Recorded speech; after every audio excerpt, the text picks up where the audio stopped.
سلام البنات، نتمنى تكونوا كاملين بخير. اليوم ان شاء الله جبت لكم وصفه قديمه ومجربه، وصفه الاجداد لعلاج السعال.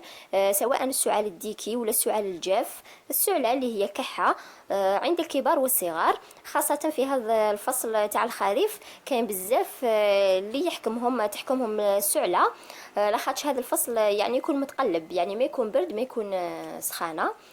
اذا راح نحتاجو مكون واحد اللي هو القرنفل. هذا هو القرنفل، يعني تلقاوه عند اللي يبيع الأعشاب. تشرو كمية صغيرة، يعني حق 5000 فقط، ماناش راح نحتاجو كمية كبيرة.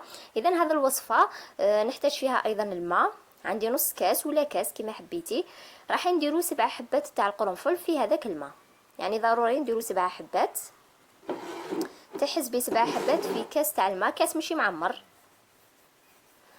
وتخلي هذاك القرنفل في هذاك الماء. اذا كما قلت لكم هذه هي الوصفه مجربه، وصفه قديمه، والنتيجه تاعها تبان في 3 ايام. يعني كي تكون حاكماتك السعله ولا 3 ايام كي تشربي هذا الماء 3 ايام تحبس عليك. كما راكم تشوفوا حطيت 7 حبات تاع القرنفل.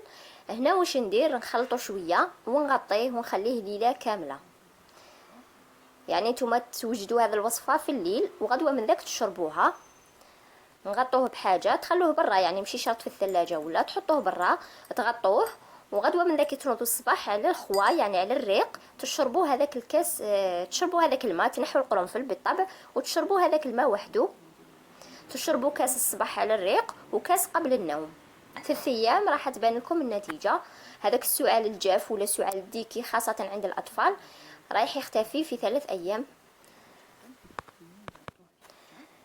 اذا كي تنوضوا الصباح تنحوا هذاك القرنفل، هذوك ال7 حبات تاع القرنفل تنحوهم وتشربوا هذاك الماء.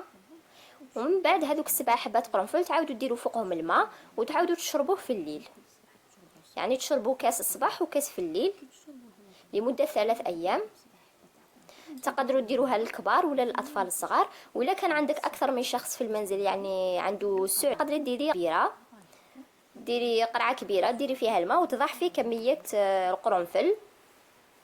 اذا هذه هي الوصفه تاع اليوم، هي لعلاج السعال الديكي، السعال الجاف، يعني السعال عند الكبار عند الصغار. ننصحكم تجربوها، وصفه قديمه، وصفه الاجداد.